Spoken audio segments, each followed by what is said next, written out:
कहानी है राहुल की, जो एकदम शहर के बाहरी इलाके में रहता था।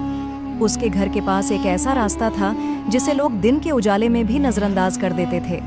सब कहते थे कि उस रास्ते पर एक भूतनी का साया है।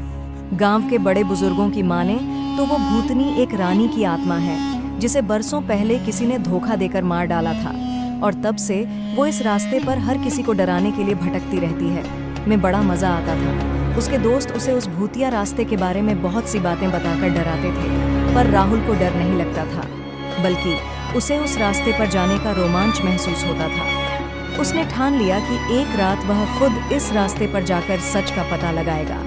एक रात राहुल ने हिम्मत की और आधी रात को, जब सब लोग सो रहे थे, वो अकेला ही उस भूतिया रास्ते पर निकल पड़ा। जैसे ही राहुल ने रास्ते पर कदम रखा, उसे लगा जैसे कोई उसके पीछे पीछे चल रहा है, पर जब उसने पीछे मुड़कर देखा तो वहां कोई नहीं था। रास्ता बिल्कुल खाली था, पर राहुल ने ध्यान दिया कि हवा में एक अजीब सी ठंडक है और चारों ओर का माहौल एकदम खामोश हो गया है। वो थोड़ा आगे बढ़ा ही था कि उसे रास्ते के किनारे पर एक परछाई दिखाई दी। ये परछाई धीरे धीरे और साफ होती जा रही थी। अब वो देख पा रहा था कि वो एक औरत की परछाई थी, जो सफेद कपड़े पहने हुए थी।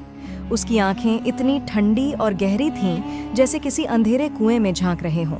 दिल दहला देने वाला मंजर। राहुल की हालत खराब हो गई, पर उसने हिम्मत नहीं हारी और आगे बढ़ने की कोशिश की। तभी उस औरत ने उसे अपनी उंगली से रास्ते के आगे की ओर इशारा किया, जैसे उसे वहां कुछ दिखाना चाहती हो। राहुल ने डरते डरते उसकी बात मान ली और उस रास्ते पर चलता रहा।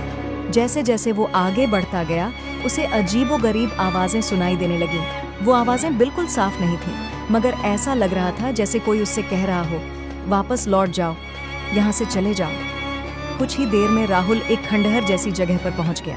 उसे समझ में आ गया कि ये वही पुराना किला है जिसके बारे में सब कहते हैं कि यहाँ रानी का भूत रहता है। वहाँ चारों तरफ से ऐसी आवाजें आने लगीं जैसे कई लोग एक साथ फुसफुसा रहे हों। राहुल का डर अब अपने चरम पर था, लेकिन उसका दिल कह रहा था कि वो इस राज को जरूर जानना चाहता है। जैसे ही उसने एक कदम आगे बढ़ाया, उसे लगा जैसे किसी ने उसका हाथ पकड़ लिया हो।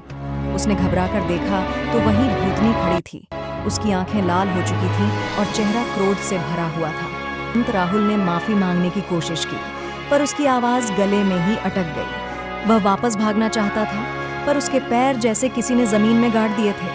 अचानक चारों ओर अंधेरा छा गया और राहुल का संतुलन बिगड़ गया। सुबह होने पर लोग उसे ढूंढने आए, लेकिन वो कहीं नहीं मिला। कहा जाता है कि वो भूतनी उसे अपने साथ ले गई और अब हर अमावस की रात उस रास्ते पर किसी की चीखें सुनाई देती हैं। गांव वाले अब भी कहते हैं कि रात के समय उस रास्ते पर राहुल की आत्मा भटकती है और आने जाने वालों को डराने के लिए फुसफुसाती है, वापस लौट जाओ। दोस्तों, आप में से बहुत लोग हमारी वीडियो देखते हैं, फिर भी हमारे YouTube चैनल को सब्सक्राइब नहीं करते। अगर आपको डरावनी और खौफनाक कहानियां सुनना पसंद है, तो मेरे YouTube चैनल को ज़रूर सब्सक्राइब